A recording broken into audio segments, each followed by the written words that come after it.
Hi weavers, welcome to our channel just imagine novels. ఈరోజు మన కథ నా తనువు నీకే అర్పితం, ఎపిసోడ్ 14. రుణాలని పెద్ద పెద్ద మాటలెందుకులే కానీ నువ్వు నీ బిడ్డ జాగ్రత్త. నిన్ను చూస్తుంటే నాకేదో పాసం కలిగింది, అందుకే నిన్ను వదిలేలేక ఇక్కడ చేర్చాను. నీకు ఈ బిడ్డ ఆసరా, ఆ బిడ్డకి నువ్వు ఆసరా. ఇది గుర్తుపెట్టుకుని లైఫ్లో ముందడుగు వేయి. ఎప్పుడు చావాలనే థాట్ రానివ్వకు అని లక్కీకి తలనిమిరి, నీకు బ్రతకడానికి జాబ్ కావాలి కదా, నీ చదువు ఏంటో చెప్పు, దానికి తగిన జాబ్ నీకు వచ్చేలా నేను చేస్తాను అంది ఆవిడ. వద్దా ఆంటీ, ఇప్పటికే మీరు చాలా సహాయం చేశారు నాకు. నా శక్తి సామర్థ్యాలతో నా కాళ్ళ మీద నేను నిలబడాలనుంది.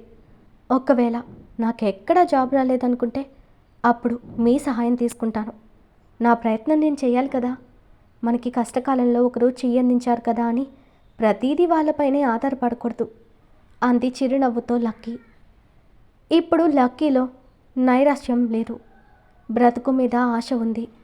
తన ఆత్మాభిమానంతో బ్రతకాలనే తపన ఉంది. లక్కీ మొహంలో ఇప్పుడు కనపడుతున్న కాన్ఫిడెన్స్ చూసి ఆవిడ చిన్నగా నవ్వి, గుడ్, నీ బిడ్డ కోసమే కదా ఈ మార్పు. నీకు ఫ్యూచర్లో ఏ హెల్ప్ కావాలన్నా, మరేదైనా అవసరం వచ్చినా నాకు ఫోన్ చేయి అంటూ ఆవిడ తన ఫోన్ నెంబర్ ఇచ్చి వెళ్ళిపోయింది. లక్కీ బీటెక్ చదివినా తన దగ్గర సర్టిఫికెట్లు లేవు.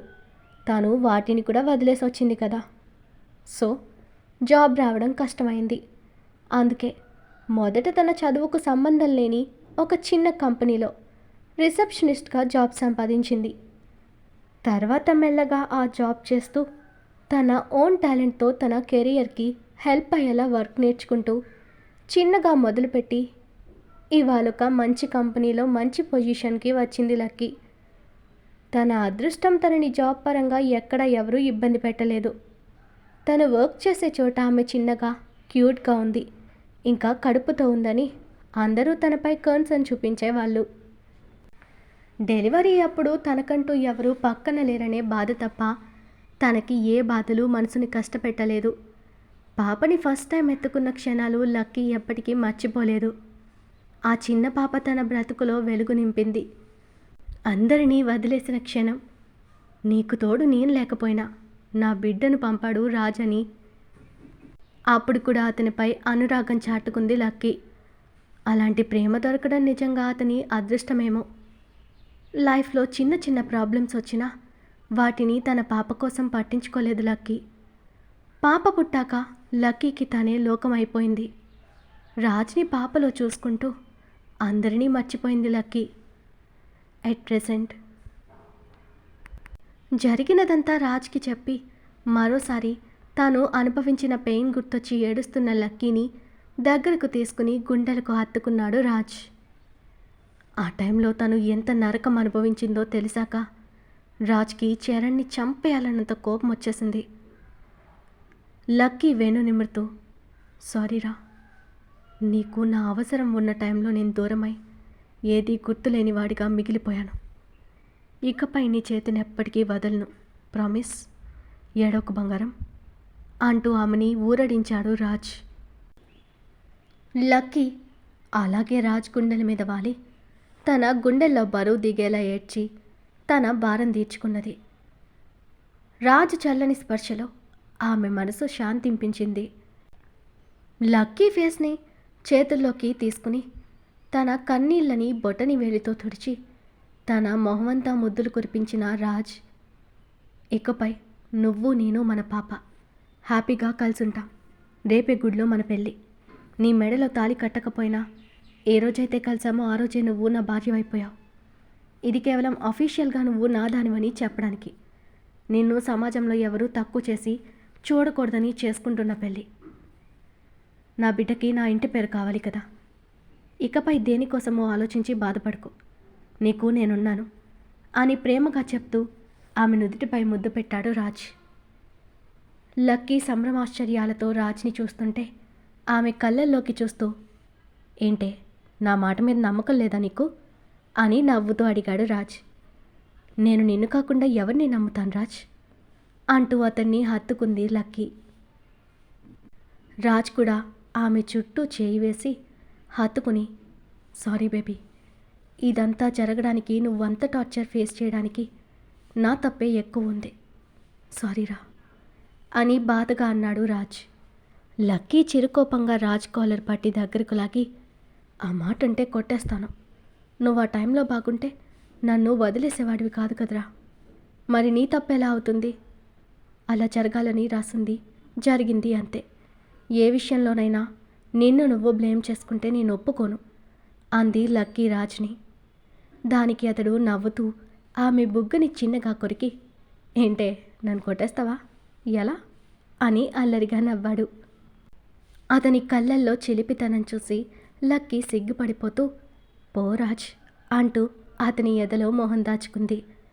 ఆమెని అలాగే గట్టిగా హత్తుకుని తన తలపై ముద్దు పెట్టిన రాజ్ నిద్రలో కదులుతున్న పాపని మరో చేతితో జోకొట్టి, తను నిద్రపోయాక లక్కీని బెడ్ మీద మరో సైడ్ పడుకోబెట్టి తన పైకి వాలాడు రాజ్.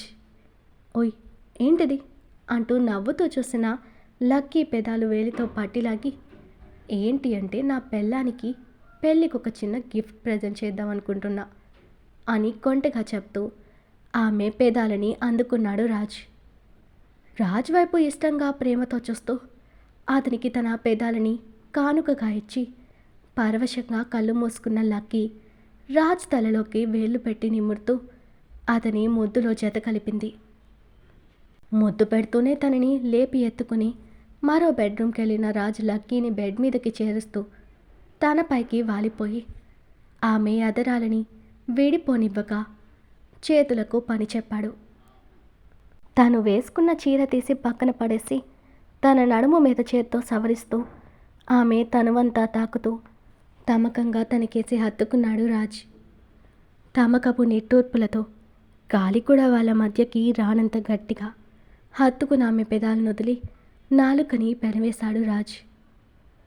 కాసేపటికి ఆమెకి ఊపిరాడడం లేదని తన పెదాలు వీడి ఆమె కంఠంపై వాలి పెదాలతో రాస్తూ కిందకి జారాడు. బలంగా ఊపిరి తీసుకుంటుంటే లక్కీ ఎదభాగం ఎగసి పడుతుంది. అలా ఆమెని చూసి తమకం తట్టుకోలేక తన క్లీవేస్ తన మొహం అదిమి ఉంచక దూదిపింజలా ఉండే ఆమె దేహం అతనిలో మరింత మోహం పెంచింది. తన సొగసులు చూసే కొద్దీ అతనిలో ఇంకా ఇంకా కావాలి అనే ఆంక్ష పెరిగింది. రెండు కొండల మధ్య తమకంతో తన మొహాన్ని అక్కడే అదిమి ఉంచి ఆమె నుండి వచ్చే సహజసిద్ధమైన సుగంధ పరిమళాన్ని మనసారా పీల్చుకుని అక్కడే కాసేపు ఉండిపోయినా అతన్ని అలాగే హత్తుకుంది లక్కీ. అక్కడి నుండి ఇంకాస్త కిందకి జారి ఆమె హరివిల్లు లాంటి నడుమంపులో తడి ముద్దులు అద్ది నాభి లోతులని నాలుకతో కొలిచి ఆమెలో మోహావేశం పెంచాడు రాజ్. ఆమెపై వెర్రి ప్రేమని చూపించడానికి ఆమె పాదాల్ని పట్టుకుని ముద్దు పెట్టి తన ఎద మీదుంచుకున్న అతడి పిచ్చికి ఆమెలో అతనిపై ఆరాధనా భావం పెరిగింది. తన పాదం నుండి ఆమె అణువణువు నాకే సొంతం అంటూ తన పెదాల ముద్ర వేశాడు రాజ్. తాపం ఎక్కువై తన యవ్వన గిరులకు పంటిఘాట్లు పెడుతూ చేతులతో తన పరవాలని తాకుతూ తడియారని తమకాలకి ఇద్దరి వలువలను దూరం చేసి రతి మన్మధులై రతి క్రీడలో గెలుపోటములతో పని లేదు అన్నట్టు యుద్ధం సాగించారు ఇద్దరు. గెలుపుతో పని లేని ఆ యుద్ధంలో ఇద్దరు గెలిచి ఓడి అప్పటికి ఆరిన తమకానికి సేద తీరుతూ ఒకరినొకరు లతలా పెనవేసుకుని అలసటగా కళ్ళు మూసుకున్నారు. అప్పటిదాకా లక్కీకి గతం తాలూకా బాధ తన మనసు మూలల్లో ఎక్కడ ఉన్నది కూడా తన ప్రేమతో మాయం చేశాడు రాజ్. కాసేపటికి పాపం తీసుకొచ్చి వాళ్ళకొక పక్క పడుకోబెట్టాడు రాజ్. లక్కీ ప్రశాంతంగా నిద్రపోవడం చూసి ఇన్నాళ్ళు ఎంత బాధని గుండెల్లో మోస్తూ నిద్రకు దూరమయ్యావో, ఒంటరిగా ఆ బరువును మోసావు. ఇకపై నీకా బాధని అస్సలు గుర్తు రాకుండా చేస్తాను బేబీ అంటూ లక్కీ నుదుటిన ముద్దు పెట్టి ప్రమాణం చేసి తన పక్కన పడుకుని ఆమె మీద నుండి పాప మీదకు చేయి వేసి, మీ ఇద్దరూ నా సొంతం అనుకుని హ్యాపీగా కళ్ళు మూసుకున్నాడు రాజ్. మార్నింగ్ నిద్ర లేచి తనని చుట్టుకుని ఉన్న రాజ్ చేతిని మెల్లగా తీసి అతని పెదాలపై చిన్న పెక్కిచ్చిన లక్కీ గుడ్ మార్నింగ్ బంగారం అని ప్రేమగా అతని తల నిమిరి కూతురు నుదుటిన ముద్దు పెట్టి పైకి లేవబోయింది లక్కీ. రాజ్ కళ్ళు తెరిచి చూస్తూ స్లీపింగ్ వాయిస్తో, అప్పుడే ఎందుకు లేచావు బేబీ, కాసేపు పడుకో, నైట్ లేట్ అయింది కదా అన్నాడు మత్తుగా. లక్కీ నవ్వుతూ, ఎప్పుడు ఎర్లీ మార్నింగ్ కాదు రాజ్, 8 అయింది అని చెప్పింది రాజ్కి. అయితే ఏంటే, పడుకో, నువ్వు పక్కన లేకపోతే నాకు కూడా నిద్ర రాదు అని గారంగా అన్నాడు రాజ్ లక్కీతో. అబ్బా రాజ్, పాప మనల్ని ఇలా చూస్తే బాగోదు, నేనెలా ఉన్నానో చూడు అంటూ చీరని చుట్టుకుంది లక్కీ.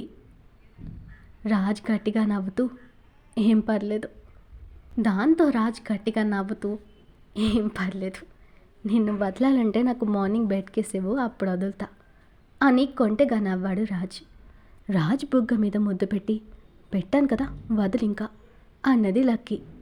రాజ్ చెంప మీద చెయ్యి పెట్టుకుని, ఏంటి బుగ్గ మీద కిస్ పెట్టి, దీన్ని బెడ్ కిస్ అంటారా, చిన్నపిల్లలకి ఇచ్చేలా కాకుండా మొగుడికి ఇచ్చేటట్టు ఇవ్వు బంగారం అంటూ లక్కీ నడుము పట్టి మీదకి లాక్కున్న రాజ్ తానే లక్కీ పెదాలతో తన పెదాలని ముడివేసి గాఢంగా ముద్దు పెడుతూ తాపం తీరక కాసేపటికి ఆమె కింద పెదవిని కొరికి అప్పుడు వదిలాడు రాజ్.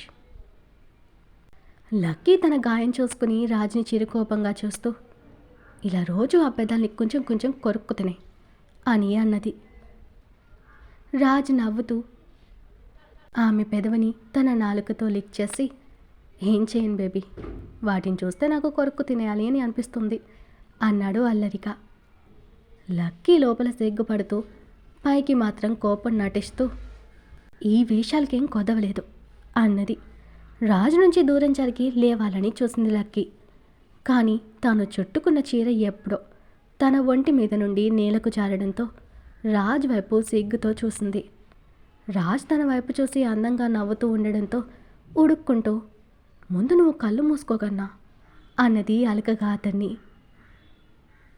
నీలో ఇంకా నేను చూడని ప్లేస్ ఎక్కడైనా దాచావా బంగారం అని హస్కీగా అంటూ, నా దగ్గర నీకు సిగ్గంటే అంటూ బ్లాంకెట్ని ఒక్కసారిగా లాగి పడేశాడు పక్కకి రాజ్. దాంతో టక్కున చీర తీసుకుని చుట్టుకుంటున్న లక్కీ చిరుకోపంగా చూస్తూ, నీకు నిజంగా కొంచెం కూడా సిగ్గులేదు కన్నయ్య అంది రాజ్ని. రాజ్ నవ్వుతూ లక్కీని అలాగే ఎత్తుకుని, నీ దగ్గర నాకు సిగ్గేంటే అంటూ తనని వాష్రూమ్లోకి తీసుకుని వెళ్తుంటే లక్కీ కంగారుగా, ఓయ్ నువ్వెక్కడికి, వదులు, నేను స్నానం చేసి వస్తాను, నువ్వు బయటకు పో అంటూ అతని చేతుల్లో నుండి దిగడానికి చూసింది లక్కీ. రాజ్ ఆమె వైపు కొంటెగా చూస్తూ, నిన్ను మోసుకుని వచ్చింది నేను బయటికి వెళ్ళడానికి కాదు బంగారం, ఇద్దరం కలిసి స్నానం చేయడానికి అంటూ కన్ను కొట్టి షవర్ ఆన్ చేశాడు రాజ్. బిడియంతో తన నుండి దూరం పోతున్న లక్కీని లాగి హత్తుకున్నాడు రాజ్. చేసిన అల్లరి చాలు కన్నయ్య, నేను స్నానం చేసిస్తాను, బయటకు వెళ్ళవా అని లక్కీ పాపం గారంగా అడిగింది. దానికి రాజ్ తల్లడ్డంగా ఊపుతూ, నో, నేను వెళ్ళను, బాత్రూమ్ రొమాన్స్ చాలా బాగుంటుందంట బేబీ, ఒకసారి ట్రై చేద్దాంరా అని హస్కీగా చెప్తూ తన మేడ మీద పెదాలు నిలిపాడు రాజ్. అబ్బా బంగారం, చెప్తే విను, నా రాజ్ బంగారం కాదు అంటూ కష్టంగా రాజ్ని దూరం జరిపి, పాప నిద్ర లేచే టైం అయిందిరా, ఇప్పుడు కాదు, కావాలంటే ఇంకోసారి, నీకు అస్సలు అడ్డు చెప్పను అని లక్కీ బ్రతిమాలింది రాజ్ని. ఆమె ఇంకా అలా అడగడంతో తనని ఇబ్బంది పెట్టలేక కష్టంగా లక్కీకి దూరం జరిగి, సరే అయితే నాకు ఇప్పుడు ఒక కిస్ కావాలి, ఇవ్వు వదులుతాను అంటూ ఆమెని లాగి హక్ చేసుకున్నాడు రాజ్. లక్కీ రాజ్ని చూస్తూ, తప్పదా అంది నీరసంగా. అని అతను తనని అడ్డంగా ఊపగానే ఇక తప్పక రాజ్ పెదాల దగ్గరకు తన పెదాల్ని తీసుకొచ్చి కిస్ ఎలా చేయాలో తెలియక ఆమె అలాగే చూస్తూ ఉంటే తనని ఇంకా ఏడిపించలేక తానే ఆమె పెదాలను అందుకున్నాడు రాజ్. ఆమె పెదాలలోని మకరందాన్ని జోరుకుంటూ ఆమె పెదాలని మార్చి మార్చి జోరుకుని 10 నిమిషాలకి తన ఊపిరి భారం అవుతున్న వేళ వదిలేశాడు రాజ్ ఆమెను.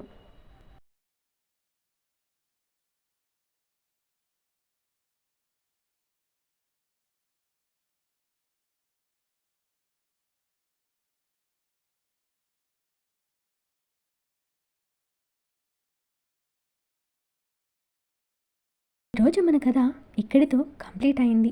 ఈ స్టోరీ మీకు నచ్చినట్టయితే ప్లీజ్ స్టోరీని లైక్ చేసి కామెంట్ రూపంలో మీ అభిప్రాయాన్ని తెలియచేయండి. అలాగే ఛానల్ని సబ్స్క్రైబ్ చేసుకుని షేర్ చేసి మాకు సపోర్ట్ చేయండి. నెక్స్ట్ అప్డేట్తో మళ్ళీ కలుద్దాం. అంతవరకు బాయ్.